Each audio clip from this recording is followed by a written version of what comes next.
Hi, my name is Righteous Jolly, and I am an actor.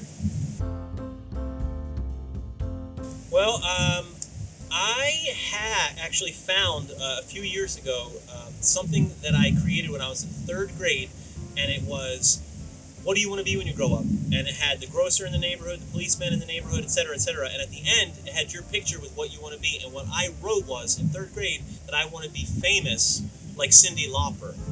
But the real answer is probably when I was 17 in my first play, so 11th grade approximately, when I hit the boards and it felt right. I consider myself an actor who can sing, mainly because I don't care to dance, and so musicals sort of intimidate me in that regard. Rock musicals I love, but acting is my first love. If I had to put acting and singing together, acting's first. My first role was in Godspell, but the way we did it, there weren't roles proper. It was like an ensemble, so you had Judas and Jesus and then ensemble, and the director just parsed together the dialogue and gave songs out. So my first role was in Godspell. I had a couple prominent scenes, and it was the first time that I sang on stage and acted on stage. Well, it was pretty awesome. My audition, actually, it changed my life, I swear, because I was going to reenact. You know, you have to do a monologue or have a monologue, right? And I didn't quite know what a monologue was. I wasn't in theater. I didn't take any classes up to that point. And I was going to act out a one-man version of The Giving Tree. And so the audition came, and it was my turn to act out The Giving Tree, and I had no idea how I would go about that.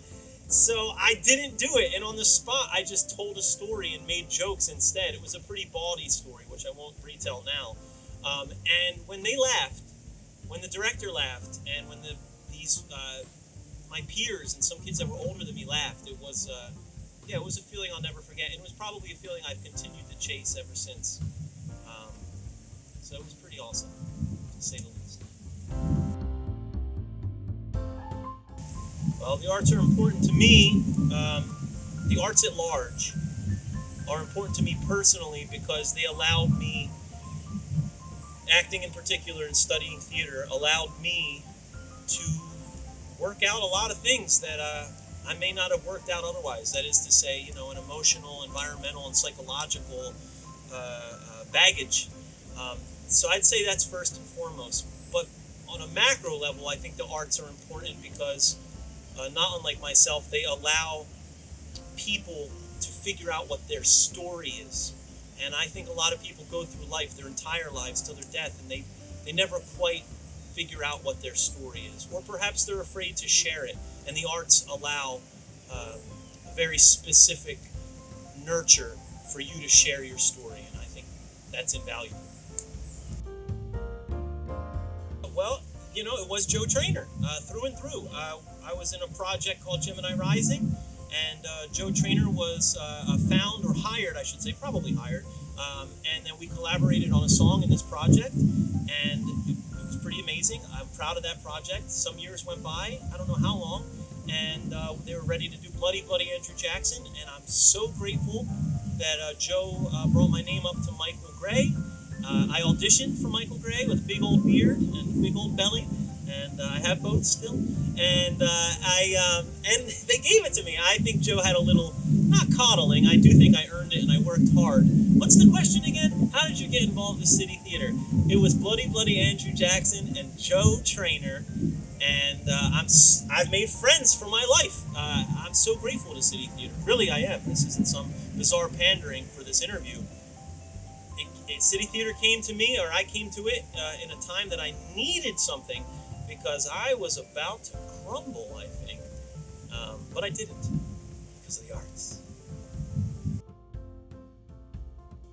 My professional inspirations, that is to say, folks that I've looked up to, that I idolize or admire, I'm inclined to say, from a music standpoint, I will always love Stevie Wonder, although that probably wouldn't be reflected in my acting or my music necessarily.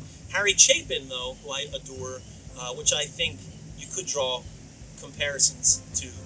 Um,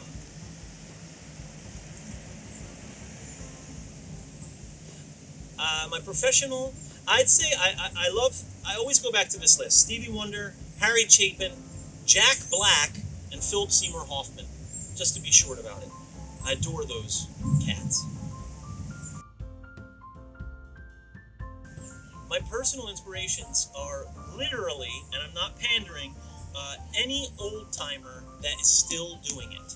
And that's sort of vague, but I remember years ago even just being in a band and seeing some dudes playing out live and just thinking that they didn't stop, because in a world where they're telling you to stop constantly in art or any sort of creative endeavor, there's so much working against you. So whenever I see people who are my elder in any regard, I'm super inspired. But specifically, I would say Gina Andreoli, who was a dear friend and a mentor and a theater teacher of mine, who subsequently is the reason why Joe Trainer and I met, and Joe Trainer as well. I mean, how hard he works, that he is my elder a little bit, that he's still rocking and rolling and always challenging himself to do something new.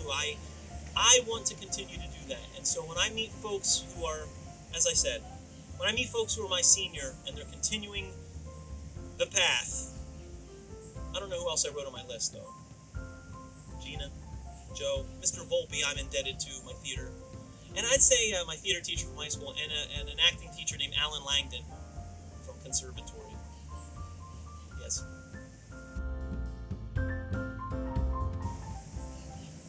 I would say surround yourself with people who humble and challenge you in any regard, even if you don't like them. That's not to say that you should be treated in a rude manner. That's not what I mean. But I think the only way to get better is to surround yourself with people that you're humbled by, their talent or something about them, and they challenge you to want to be better. Because if you don't have that feeling of being humbled and challenged, you're hard-pressed to grow. So I would say that's the main thing. It's brave to be vulnerable. Don't ever forget that. Vulnerability is and always has been a strength. Vulnerability has always been a strength. It will always be a strength. So be brave, be vulnerable, stay in school. I don't know. Is that how I want it to end?